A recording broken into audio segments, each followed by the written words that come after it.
Halo. Yang pertama yang ingin saya sampaikan, saya Muhammad Yusuf, anggota DPRD Kabupaten Poso dari Dapil 4. Saya tidak jauh dari Kasibuncu, Pak. Saya di Tabalu, ya. Saya di Tabalu. Kami sudah mendengar tadi sepintas, ya, bahwa prinsipnya lembaga DPRD adalah lembaga penerima aspirasi masyarakat, ya. Tetapi sebelum jauh kita ingin mengatakan bahwa kami adalah bukan lembaga peradilan, tetapi kami adalah lembaga penerima aspirasi masyarakat. Itu yang pertama.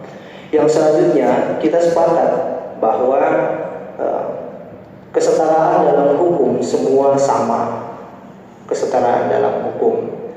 Tadi juru bicara sekaligus pemilik lahan sudah menyampaikan bahwa saya tidak sepakat mungkin menyebutnya eksekusi, ya, karena ketika belum ada proses peradilan terkait mungkin itu bukan proses eksekusi.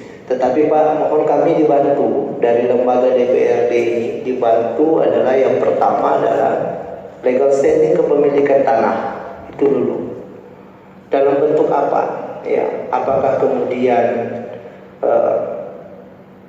SP, ya, kemudian ataukah dalam bentuk sertifikat, ya, seperti apa yang kemudian dimiliki pemilik lahan. Itu yang pertama, sehingga kami DPRD bisa melakukan langkah-langkah selanjutnya.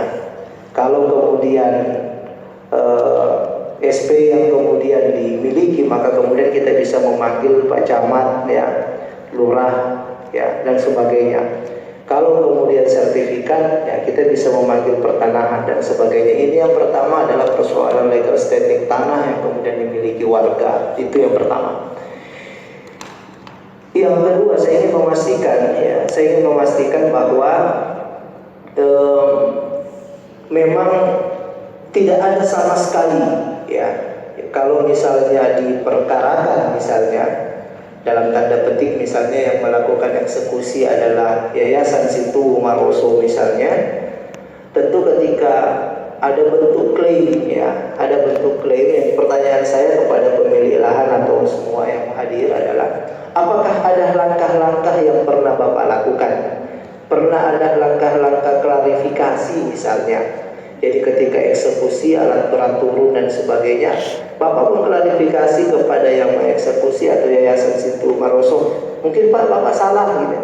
Inilah kami. Itu dua hal yang menjadi start awal kita untuk menyikapi atau untuk kemudian menindaklanjuti aduan aspirasi yang Bapak Ibu sampaikan pada kesempatan. Bahwa persoalan ini saya lihat tanggal 30 Maret, ya, berarti masih baru. Dan saya yakin bahwa saudara-saudara kita ini belum menggunakan upaya hukum, ya, masih mencoba untuk penyelesaian secara persuasif dalam bentuk musyawarah kepada DPRD, ya. Seperti kita tahu bahwa DPRD ini juga adalah penyelenggara pemerintah daerah, ya. Jadi cuma tugas dan wewenang dan fungsinya berbeda dengan bupati dan wakil bupati atau pemerintah daerah yang ada di sebelah sana. Dalam kapasitas sebagai penyelenggara, dalam kapasitas sebagai penerima aspirasi, saya pikir tentunya kita harus bergembira, bersukacita karena masyarakat masih menghargai lembaga ini. Itu jadi saya memberikan apresiasi karena bapak-bapak dan ibu-ibu yang hadir di sini masih berharap dan percaya bahwa lembaga ini bisa menyelesaikan persoalan ini. Karena saya tahu bahwa kalau tidak bisa pasti ini akan langsung ke ranah hukum, ya. Seperti apa yang disampaikan oleh rekan saya yang terhormat Pak Yusuf tadi, legal standing. Saya tidak bicara legal standing, tapi saya berbicara tentang hak atas tanah. Ya, hak atas tanah itu bukan hanya sertifikat. Ya, gitu. Kalau memang seperti apa yang disampaikan oleh pembicara tadi, bahwa itu adalah tanah milik kami, ya tentu ada legal standingnya, ya ada bukti daripada hak atas tanah itu. Karena hak atas tanah bukan saja berupa administrasi, ya ada hak atas tanah berupa bukti tanaman tahunan itu kalau kita masuk kepada ranah hukum perdata, ya. Kemudian ada saksi-saksi yang mengatakan bahwa memang itu benar adalah tanah kita, itu. Oke, kalau menurut saya masyarakat yang ada di Pondok Pesisir harus dilindungi. Ya, sebagai perwakilan rakyat kita harus melindungi dan menindaklanjuti itu apa yang dirasakan oleh saudara-saudara kita dari Poso Pesisir. Saya mengambil saja bagian dari Undang-Undang Hak Asasi Manusia, Undang-Undang Nomor 39 Tahun 2009, bahwa yang disampaikan tadi bahwa kehilangan pekerjaan dan merasa terganggu secara psikologis, ya saya kira wajar. Ya, siapapun dia kalau merasa haknya dirampas, ya tentunya akan berpengaruh kepada psikologis itu. Kalau saya lihat persoalan ini terjadi penyerobotan, ya.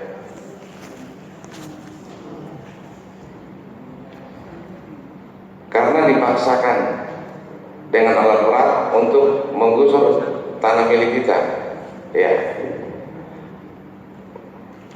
Walaupun kita belum menerima seperti apa yang disampaikan oleh yang terhormat Pak Yusuf, masalah legal standing atau hak atas tanah yang dimiliki oleh saudara-saudara, ya.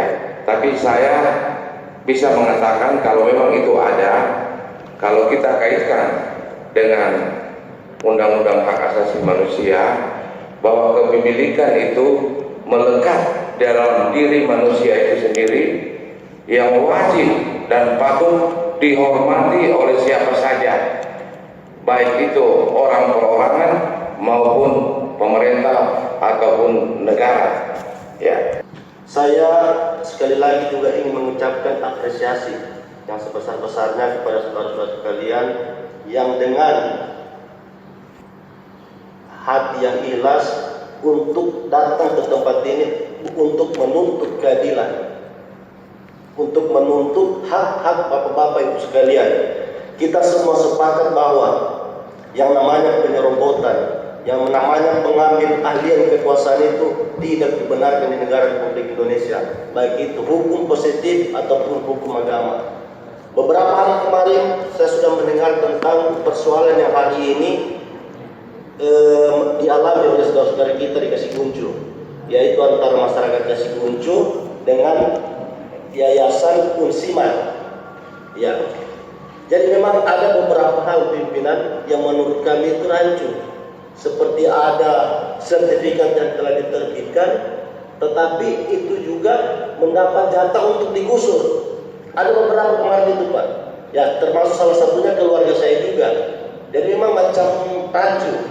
Nah persoalan ini Pak saya mau jelaskan karena saya dengar juga kemarin itu bahwa telah inkrah, telah ada putusan dari Mahkamah Agung tentang wilayah-wilayah yang betul-betul sah demi hukum, wilayah kekuasaan Yayasan Sintu Maroso. Nah, yang saya mau tanyakan Pak, wilayah-wilayah yang Bapak tuntut ini apakah masuk dalam putusan yang telah ingkrah, yang telah ada dari Mahkamah Agung tersebut? Itu yang saya mau tanyakan. Kalau toh memang itu tidak termasuk wilayah yang menjadi putusan Mahkamah Agung, saya yakin hak-hak Bapak itu tidak akan dipersoalkan, dan itu wajib hukumnya untuk Bapak Ibu tetap melanjutkan atau untuk bisa mengambil hak Bapak itu. Jadi pimpinan, mungkin saya juga ingin menyampaikan bahwa saya sependapat akan disampaikan oleh Pak Darma tadi, Pak Muhammad Yusuf, agar supaya persoalan ini betul-betul kita dalami, betul-betul kita cari solusi agar supaya rincian saudara-saudara kita berasal dari suku-suku pesisir ini bisa teratasi. Demikian pimpinan, lebih dan kurang saya mohon maaf. Assalamualaikum. Di sini.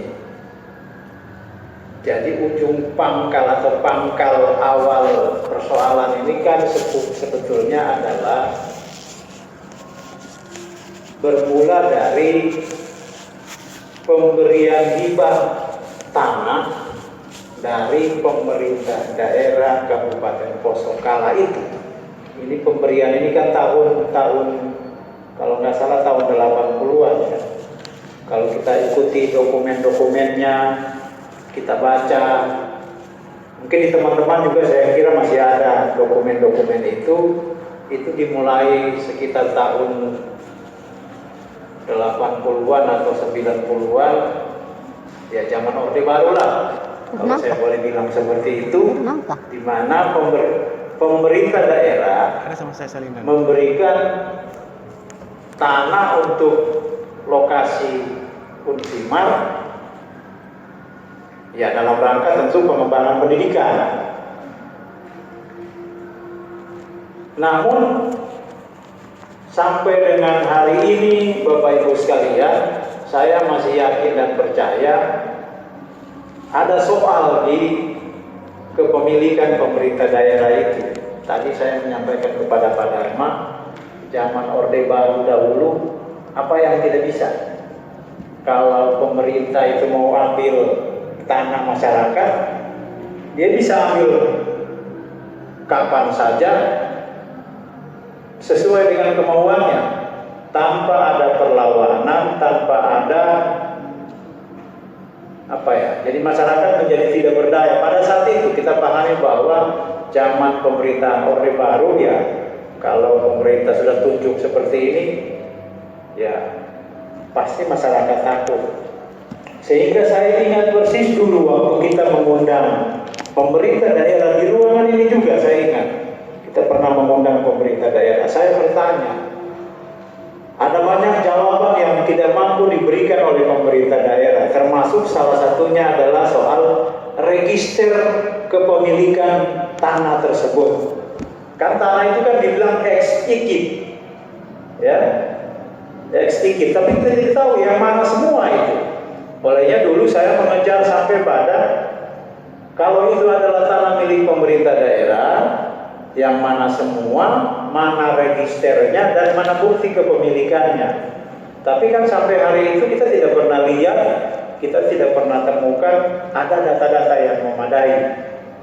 Jadi wajar kemudian ya saling klaim, pemerintah daerah bilang itu adalah tanah pemerintah, sementara masyarakat bilang juga itu adalah tanah yang turun-temurun dikuasai oleh masyarakat. Dibuktikan dengan adanya tanaman tahunan, pohon mangga, kelapa, dan lain sebagainya. Ini misteri yang sebetulnya belum tergali baik sejak ketika persoalan ini muncul beberapa tahun yang lalu. Saya tidak mengikuti terus perkembangannya, tapi saya kaget baca hari ini ternyata ada 2 putusan pengadilan. Ini hanya satu yang dilampirkan di sini. Kalau saya lihat keterangan di awal, ada putusan pengadilan nomor 24 tahun 2016. Ada putusan pengadilan nomor 34 tahun 2019. Ini saya kira penting menjadi bahan pendalaman kita. Termasuk juga tiba-tiba ada sertifikat, saya baca ada sertifikat untuk luas 51.000 meter persegi, ada 68 meter persegi. Kemudian saya baca sepintas putusan ini, jadi memang apa ya, ini perlu kita dalami. Saya orang awam hukum, objek gugatan terhadap nama-nama yang yang disebutkan itu 2,4341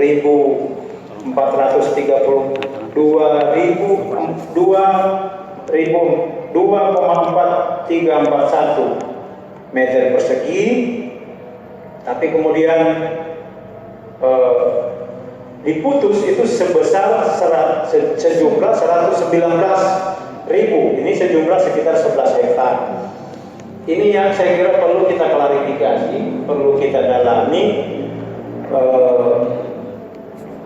Apa sebenarnya jadi saya menduga-duga dengan pemahaman hukum saya yang awam itu, saya menduga-duga ada apa sebenarnya ini. Ini yang saya kira perlu kita klarifikasi, kita perlu dalami terkait dengan lahan yang menjadi polemik. Olehnya pimpinan, saya kira ini ada saran masukan untuk membentuk pansus. Dari dulu juga teman-teman mengusulkan untuk dibentuk pansus atau panja, karena memang ini kebiasaan kita di DPRD ini, ya kalau hanya seperti ini ya habis begitu saja, ya persoalan tidak selesai-selesai. Tapi kalau kita membentuk pansus atau panja, ya panja karena memang dalam tatib sudah tidak diatur, maka saya kira saran masukan dari masyarakat kita untuk membentuk pansus itu dapat kita pertimbangkan, kecuali lembaga ini mampu untuk menindaklanjuti sampai dengan melahirkan rekomendasi-rekomendasi. Itu saya kira pimpinan, sejak awal saya pribadi menyatakan ketika persoalannya sudah muncul pada beberapa tahun yang lalu, kita berprinsip bahwa tidak ada satu masyarakat pun yang tidak mendukung yang namanya pengembangan pendidikan, apalagi Unsimar itu adalah milik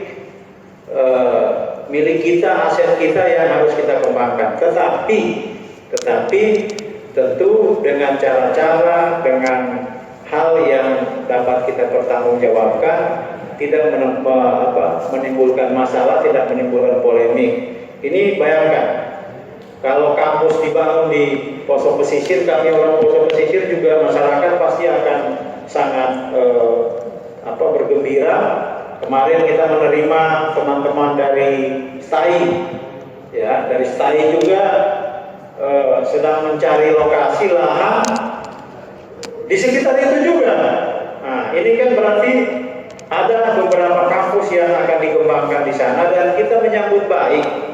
Olehnya, Bapak Ibu sekalian, ya kami prihatin pengembangan Unsimar harus muncul masalah ini, ya kita prihatinlah bersama-sama. Olehnya saya kira pimpinan, rekan-rekan, mari kita sikapi bersama-sama. Tentu kita harus menindaklanjuti, kita harus mendalami, mengklarifikasi agar kita mendapatkan informasi yang benar-benar akurat. Ya.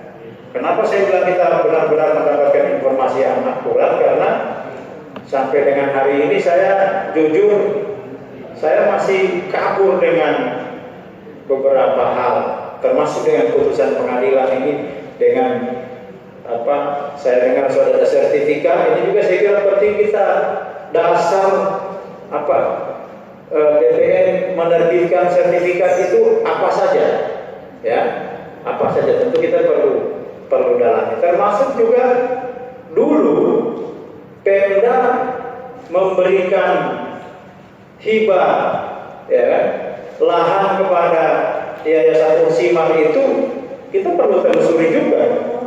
Jangan-jangan ada yang tidak memadai di situ sehingga subjektif keputusan itu. Saya kira dengan membentuk pansus itu kita bisa lakukan. Demikian pimpinan, saya kembalikan. Assalamualaikum. Saya mendukung semua yang disampaikan oleh rekan-rekan Pak Yusuf, Pak Iskandar, Pak Suharto Kandar, dan teman-teman lain.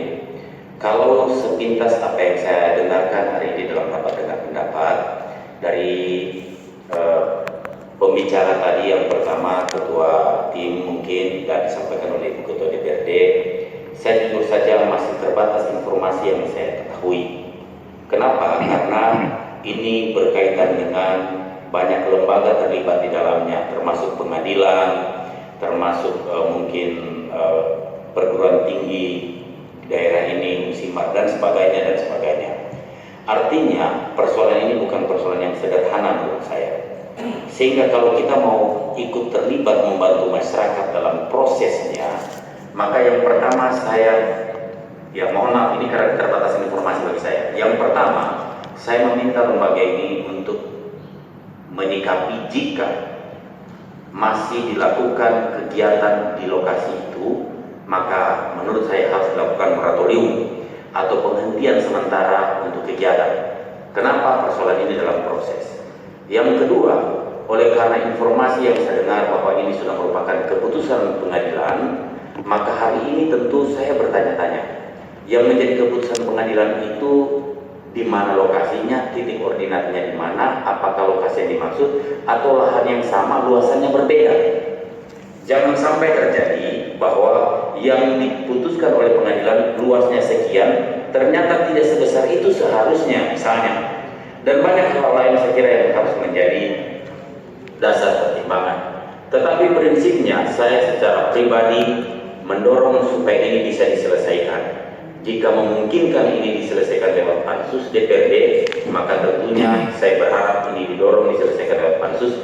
Minimal DPRD punya data bahwa hari ini pansus dibentuk, prosesnya seperti ini, data yang diperoleh seperti ini, sehingga di kemudian hari jika persoalan ini masih berlanjut bahwa ada data di DPRD pernah ada pansus, kita punya bukti-bukti seperti ini, seperti